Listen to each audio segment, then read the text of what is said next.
Oke, kemenangan 1-0 lawan Persita, sekilas mungkin kelihatan biasa aja ya kan? Cuma 1-0. Tapi, jangan salah, buat Persib Bandung, ini tuh langkah raksasa buat ngejar gelar juara. Bener-bener kemenangan yang didapat dengan susah payah, penuh drama, dan nunjukin karakter sejati sang calon juara. Yuk kita bedah bareng-bareng gimana sih determinasi mereka bisa bikin selangkah lebih dekat ke takhta. Persib nu aing. Wah, teriakan ini penuh gairah banget dari para bobotoh. Seperti kata Bung Akmal, ini bukan sekedar slogan loh. Ini tuh bensinnya, bahan bakar yang ngebakar semangat di setiap pertandingan. Dan semangat inilah yang benar-benar kita lihat di lapangan. Pas mereka berjuang mati-matian buat dapetin 3 poin yang super krusial ini. Jadi pertanyaannya, gimana caranya Maung Bandung bisa naklukin lawan yang alot banget kayak gini? Terus, momen kunci apa sih yang jadi penentu kemenangan mereka? Dan seberapa besar dampaknya buat misi mereka ngejar gelar ketiga berturut-turut? Oke, ayo kita kupas tuntas semuanya. Oke, kita masuk ke bagian pertama. Biar dapat gambaran penuh, kita harus paham dulu konteksnya. Ini tuh bukan cuma pertandingan liga biasa, bukan sekedar main 90 menit.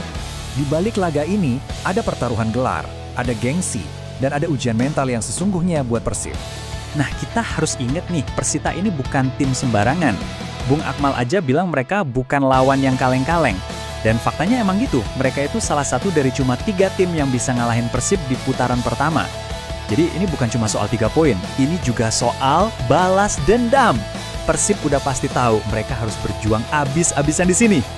Nah, disinilah problem utama Persib kelihatan jelas banget. Mereka kayak buntu gitu, kayak kekurung dalam permainan sendiri. Tanpa ada sang maestro Tom Hai, lini serang mereka, ya seperti kata Bung Binder, jadi miskin kreativitas. Mereka boleh dominan pegang bola, tapi percuma. Soalnya buntu pas mau bikin peluang berbahaya.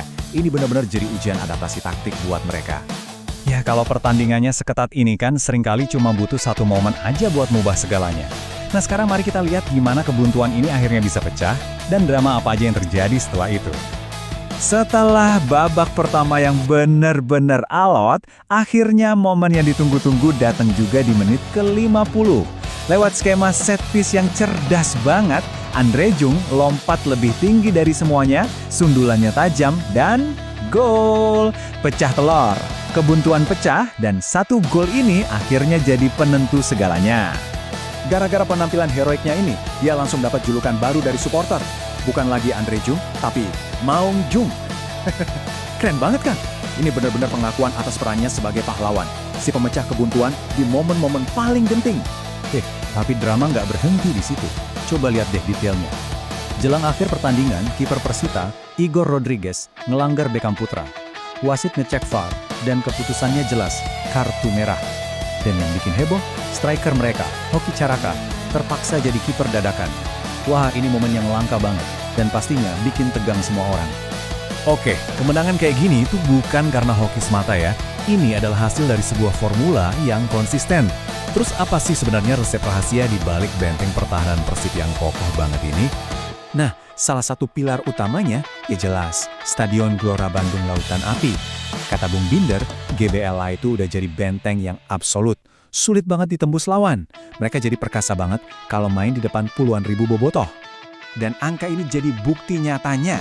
33. Itu poin sempurna dari 11 pertandingan kandang. Artinya apa? Nggak ada satu poin pun yang hilang di GBLA musim ini. Gila kan? Ini rekor yang bener-bener bikin ngeri tim lawan. Nah, ini dia keseimbangan sempurnanya Persib. Di lini depan, ada si Maung Jung yang siap jadi pemecah kebuntuan kapan aja. Sementara di lini belakang, mereka punya tembok pertahanan yang, hampir mustahil buat ditembus. Dan tembok itu punya nama Teja Pakualam. Coba lihat angkanya, 13 clean sheet, 13.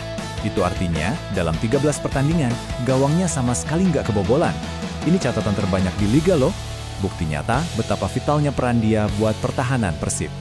Tentu aja, di balik semua ini ada otaknya, sang arsitek Bojan Hodak. Total 185 poin yang udah dia kumpulin selama ngelatih Persib, itu bikin dia selangkah lagi mencetak sejarah. Beberapa kemenangan lagi, dan dia bakal jadi pelatih dengan poin terbanyak sepanjang sejarah klub. Ini benar-benar bukti kejeniusan taktiknya sih. Jadi kemenangan ini bukan cuma nambahin 3 poin, dampaknya itu kerasa banget di papan atas klasemen. Langsung mengubah dinamika perburuan gelar jadi makin panas.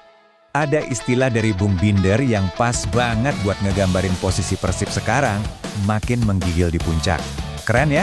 Mereka tuh bukan cuma mimpin, tapi mimpinnya itu dengan keyakinan penuh. Ini yang bikin para pesaingnya jadi ngerasain tekanan yang luar biasa. Nah, coba deh kita lihat datanya. Kelihatan kan betapa krusialnya kemenangan ini? Persib sekarang unggul 3 poin dari Persija dan 4 poin dari Borneo FC yang secara mengejutkan malah kesandung. Jarak ini penting banget, kasih mereka ruang bernapas yang berharga di fase-fase genting kayak sekarang. Analisisnya Bung Akmal ini nyimpulin semuanya dengan sempurna. Dengan hasil ini, ditambah lagi para rival mulai goyah, Persib sekarang berada di jalur yang paling benar untuk menjadi juara. Udah deh, momentumnya sekarang sepenuhnya ada di pihak mereka. Dengan posisi skuad ini ya, garis finish sudah kelihatan di depan mata. Misi buat dapetin gelar hat-trick yang bersejarah itu bukan lagi cuma mimpi, tapi udah jadi target yang sangat-sangat nyata. Jadi apa aja nih keuntungan mereka jelang akhir musim? Pertama, mereka bisa fokus penuh di Liga Domestik. Kedua, momentumnya lagi bagus-bagusnya, 5 kali menang berturut-turut. Dan ketiga, para rival utamanya malah lagi pada goyah. Wah, semua kepengen puzzle-nya kayak udah nyatu gitu ya, untuk satu tujuan, gelar ketiga beruntun. Jalan menuju sejarah udah kebuka lebar banget buat mereka. Jadi, pertanyaannya sekarang bukan lagi apakah mereka bisa, tapi gimana caranya mereka bakal ngukir sejarah itu. Ini yang patut kita tunggu sama-sama.